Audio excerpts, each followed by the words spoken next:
Koneksi antar materi modul 1.4 Budaya Positif. Dari saya, Ekawati, SPDMM, SMP Negeri 2 Ketapang, CGP Angkatan 6 Kabupaten Lampung Selatan. Kali ini saya akan memaparkan peran saya dalam menciptakan budaya positif di SMP Negeri 2 Ketapang.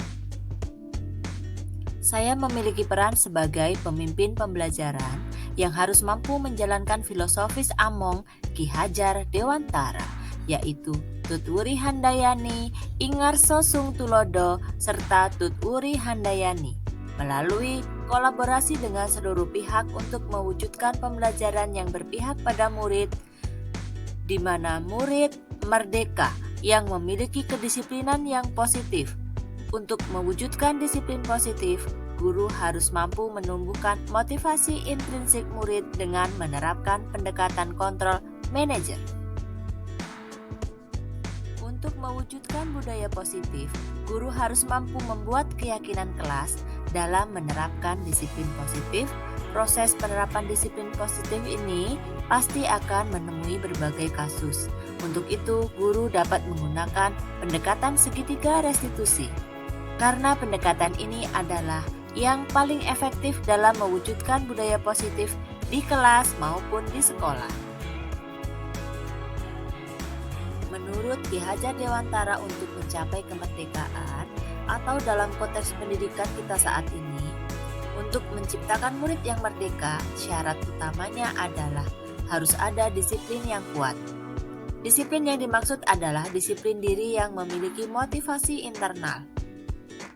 Pemikiran Ki Hajar Dewantara ini sejalan dengan pandangan Dian Gosen dalam bukunya Restructuring School Discipline 2001, bahwa kata disiplin berasal dari bahasa Latin disciplina yang artinya belajar, dan kata disiplin juga berasal dari akar kata yang sama dengan disciple atau murid atau sama dengan pengikut.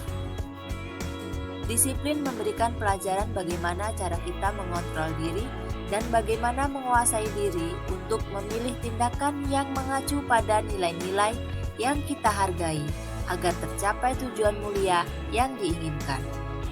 Berdasarkan hal tersebut, kita dapat menerapkan disiplin positif sesuai dengan kondisi sekolah kita masing-masing, melihat dari kekuatan positif yang dimiliki oleh sekolah. Disiplin positif yang saya terapkan dalam menciptakan budaya positif, yang pertama berakhlak mulia, yang kedua kreatif, kemudian yang ketiga empati, yang keempat bergotong royong, dan yang kelima toleransi. Sebagai pendidik, tujuan kita adalah menciptakan anak-anak yang disiplin dengan karakter baik, sehingga mereka memiliki motivasi intrinsik dalam setiap tindakan yang dilakukan menjadi tindakan yang bertujuan mulia. Motivasi perilaku manusia, baik hukuman dan penghargaan. 3 motivasi perilaku manusia menurut Diana Gosen. Yang pertama, untuk menghindari ketidaknyamanan atau hukuman. Yang kedua, untuk mendapat imbalan atau penghargaan dari orang lain. Sedangkan yang ketiga, untuk menjadi orang yang mereka inginkan dan menghargai diri sendiri dengan nilai-nilai yang mereka percaya. Tujuan dari disiplin positif adalah menanamkan motivasi yang ketiga. Untuk itu, guru dengan nilai dan perannya dalam pembelajaran harus mampu menumbuhkan motivasi intrinsik agar terwujud disiplin positif yang kemudian menjadi budaya positif. Hukuman dan penghargaan. Untuk mewujudkan disiplin positif pasti akan terdapat pelanggaran yang terjadi. Tindakan terhadap pelaku pelanggaran biasanya adalah suatu hukuman atau konsekuensi. Sedangkan untuk murid yang memiliki kelebihan, kita sering memberikan penghargaan. Tetapi, setelah saya mempelajari bagaimana identitas gagal dan identitas sukses, saya memahami bahwa penerapan hukuman dan penghargaan kuranglah tepat. Untuk menerapkan disiplin positif, kita bisa menggunakan restitusi, sebagaimana yang disampaikan Diana Gosen, bahwa restitusi adalah proses menciptakan kondisi bagi murid untuk memperbaiki kesalahan mereka, sehingga mereka bisa kembali pada kelompok mereka dengan karakter yang lebih kuat. Alficon mengemukakan baik penghargaan maupun hukuman adalah cara-cara mengontrol perilaku seseorang yang menghancurkan potensi untuk pembelajaran yang sesungguhnya. Pengaruh jangka pendek dan jangka panjang. Penghargaan efektif jika kita menginginkan seseorang melakukan sesuatu yang kita inginkan dalam jangka waktu pendek. Jika kita menggunakan penghargaan lagi dan lagi, maka orang tersebut akan bergantung pada penghargaan yang diberikan, serta kehilangan motivasi dari dalam. Kemudian jika kita mendapatkan penghargaan untuk melakukan sesuatu yang baik, maka selain kita senantiasa berharap mendapatkan penghargaan tersebut lagi, kita pun menjadi tidak menyadari tindakan baik yang kita lakukan. Dalam menanamkan disiplin positif pada murid, saya menerapkan restitusi. Mengapa restitusi? Karena restitusi bukan untuk menebus kesalahan, namun untuk belajar dari kesalahan. Restitusi mampu memperbaiki hubungan. Restitusi adalah tawaran, bukan paksaan. Restitusi menuntun untuk melihat ke dalam diri. Restitusi mencari kebutuhan dasar yang mendasari tindakan. Restitusi adalah cara yang paling baik, berfokus pada karakter, bukan tindakan, menguatkan, fokus pada solusi, sedangkan restitusi juga mengembalikan murid yang berbuat salah pada kelompoknya. Restitusi 5 posisi kontrol. Sesuai dengan nilai guru penggerak yaitu berpihak pada murid, maka restitusi adalah pendekatan yang sangat tepat dilakukan untuk menumbuhkan motivasi intrinsik dalam penerapan disiplin positif di sekolah maupun di kelas. Guru berperan sebagai pemimpin pembelajaran yang harus mampu berkolaborasi mewujudkan kepemimpinan murid melalui pendekatan restitusi. 5 posisi kontrol yang pertama yaitu penghukum. Pada tahap ini, penghukum biasanya menggunakan hukuman fisik maupun verbal. Yang kedua yaitu pembuat rasa bersalah. Dalam hal ini akan menggunakan keheningan yang membuat orang lain merasa tidak nyaman, bersalah, atau rendah diri. Selanjutnya, teman, yaitu tidak menyakiti murid namun tetap mengontrol melalui persuasi. Pada pendekatan 5 posisi kontrol ini, guru juga harus mampu melakukan tindakan reflektif guna memanfaatkan pengalaman-pengalaman pembelajaran untuk menuntun dirinya, murid, dan sesama dalam menangkap pembelajaran positif yang berkarakter profil pelajar Pancasila. 5 posisi kontrol yang berikutnya yaitu pemantau. Posisi pemantau berdasarkan pada peraturan-peraturan atau konsekuensi. Dan yang terakhir yaitu posisi kontrol sebagai manajer. Posisi di mana guru berbuat sesuatu bersama dengan murid, kemudian mempersilahkan murid mempertanggungjawabkan perilakunya, mendukung murid agar dapat menemukan solusi atas masalahnya sendiri. Keyakinan kelas. Nilai-nilai keselamatan atau kesehatan inilah yang kita sebut sebagai suatu keyakinan, yaitu nilai-nilai kebajikan universal yang disepakati secara tersirat dan tersurat, lepas dari latar belakang suku, negara, bahasa, maupun agama. Seseorang akan tergerak menjalankan keyakinan kelas apabila keyakinan ini muncul dari mereka sendiri melalui diskusi dan melihat bagaimana kebutuhan yang ada di dalam kelas tersebut. Sebelum membentuk keyakinan kelas, saya membuat visi terlebih dahulu.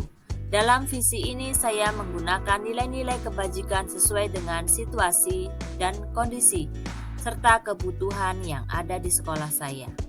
Setelah menentukan visi, saya menyusun keyakinan kelas dengan murid-murid saya. Menurut saya, keyakinan kelas ini sangat penting dibuat supaya kita sebagai guru dalam peran sebagai penuntun seperti apa yang disampaikan Ki Hajat Dewantara, yaitu memberi teladan, dukungan, dan arahan, mampu mewujudkan pembelajaran yang berpusat pada murid, berkolaborasi, dan inovatif dalam menciptakan disiplin positif. Segitiga restitusi.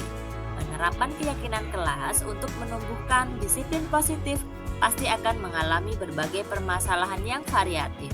Untuk menyelesaikan masalah-masalah yang muncul, kita dapat menggunakan pendekatan segitiga restitusi seperti yang disampaikan Diana Gosen dalam bukunya yang telah merancang sebuah tahapan untuk memudahkan para guru dan orang tua dalam melakukan proses untuk menyiapkan anaknya melakukan restitusi bernama segitiga restitusi atau restitution triangle. Proses 3 tahapan tersebut didasarkan pada prinsip-prinsip utama teori kontrol, yaitu kita lihat pada slide berikutnya. Segitiga restitusi yang pertama yaitu menstabilkan identitas, yaitu berdasarkan teori kontrol bahwa kita akan melakukan hal terbaik yang bisa kita lakukan. Yang kedua, validasi tindakan yang salah. Semua perilaku memiliki alasan. Yang ketiga, menanyakan keyakinan. Kita semua memiliki motivasi internal. Hal menarik untuk saya, di luar dugaan, adalah 5 teori kontrol yang selama ini saya sering terapkan. Ternyata saya tidak memahami dampak yang akan terjadi apabila saya menerapkan salah satu dari 5 teori kontrol tersebut. Perubahan yang terjadi pada cara berpikir saya setelah mempelajari modul ini, semula saya berpikir bahwa murid yang suka melakukan pelanggaran tidak dapat dituntun dengan menggunakan kekuatan positif mereka. Saya berpikir bahwa kebutuhan dasar manusia tidak berpengaruh terhadap laku anak di sekolah. Dan yang paling mendasar yang merubah pola pikir saya yaitu setiap anak ternyata bisa menyelesaikan masalahnya sendiri dan menemukan solusinya sendiri. Pengalaman dalam menerapkan budaya positif. Pada lingkungan kelas, saya merasa lebih mudah karena budaya positif yang ingin saya terapkan ternyata juga sangat dikehendaki oleh murid yang menginginkan situasi baru yang lebih kondusif, membahagiakan, dan penuh tanggung jawab. Pada lingkungan sekolah, saya merasa sedikit mengalami kesulitan karena terkadang ada beberapa hal yang kurang selaras antara kebijakan pemimpin dengan guru-guru yang ada di sekolah. Tetapi hal ini tidak menyurutkan semangat saya untuk terus bisa menjadi contoh. Saya merasa sangat optimis dan penuh kebahagiaan karena banyak sekali yang mendukung saya untuk menerapkan konsep-konsep IT, budaya positif, baik di lingkungan kelas maupun di lingkungan sekolah. Pengalaman dalam menerapkan budaya positif. Hal-hal yang sudah baik yaitu semangat guru dan murid yang menginginkan perubahan positif, kemudian kolaborasi serta dukungan rekan-rekan sejawat saya. Hal-hal yang harus diperbaiki yaitu menyelaraskan kembali tujuan bersama dengan seluruh warga sekolah. Sebelum mempelajari modul ini, berdasarkan 5 posisi kontrol yang sering saya pakai, yaitu pembuat rasa bersalah. Saya sampaikan dengan lembut, penuh keheningan yang membuat mereka merasa tidak nyaman dan bersalah. Saya berpikir dengan seperti itu bisa membuka kesadaran murid apabila mereka merasa bersalah dan mereka tidak akan melakukan pelanggaran lagi. Kalimat yang sering saya gunakan yaitu, coba pikirkan, kalau orang tua kamu yang sedang bekerja keras untuk kalian mengetahui bagaimana kalian di sekolah, apa kalian tidak kasihan? Setelah mempelajari modul ini, berdasarkan 5 posisi kontrol yang sering saya pakai yaitu manajer. Saya mengajak murid untuk melakukan sesuatu, mempersilahkan mereka mempertanggungjawabkan perilakunya dan menuntun mereka untuk menemukan solusi atas permasalahannya. Saya menuntun murid dan berkolaborasi dengan murid untuk menjadi manajer bagi diri mereka sendiri dengan menanyakan keyakinan kelas yang telah dibuat. Saya juga menanyakan, apakah kamu meyakininya? Apa rencana kamu untuk memperbaiki ini? Perasaan saya merasa lebih nyaman karena tidak emosional saat menangani kasus. Saya merasa lebih memanusiakan manusia. Saya merasa sangat optimis dengan solusi-solusi yang muncul dari murid bahwa mereka akan lebih mudah menerapkan disiplin positif yang mereka buat melalui keyakinan kelas. Saya merasa lebih dekat dan memahami kebutuhan dasar murid-murid saya. Perbedaannya, dulu saya merasa sayalah yang selalu benar dalam menyelesaikan masalah, tetapi sekarang tidak. Saya merasa kadang saya yang salah dalam kegiatan belajar yang harusnya berpusat pada murid yang merdeka dan membahagiakan. Sesungguhnya sebelum mempelajari modul ini, saya sudah secara tidak langsung menerapkan segitiga restitusi tahap validasi tindakan yang salah. Tetapi saya tidak memahami bahwa itu adalah tahapan restitusi. Saya mempraktekannya ketika menangani kasus, seperti saya menanyakan kenapa kasus ini terjadi. Adakah yang ingin menceritakan masalahnya apa? Melalui pertanyaan-pertanyaan tersebut, saya menggali akar masalah dan untuk mencari solusi. Hal-hal lain yang penting dipelajari untuk menciptakan budaya positif yaitu keselarasan dan komitmen antara kepala sekolah, guru, murid, orang tua atau wali murid, dan masyarakat sekitar untuk ikut aktif berperan dalam menciptakan budaya positif. Kemampuan seluruh pihak untuk melihat kekuatan positif yang ada juga sangat diperlukan. Dan yang tidak kalah penting dalam penerapan budaya positif adalah evaluasi dan tindak lanjut di setiap tindakan yang dilakukan. Thank you, salam dan bahagia.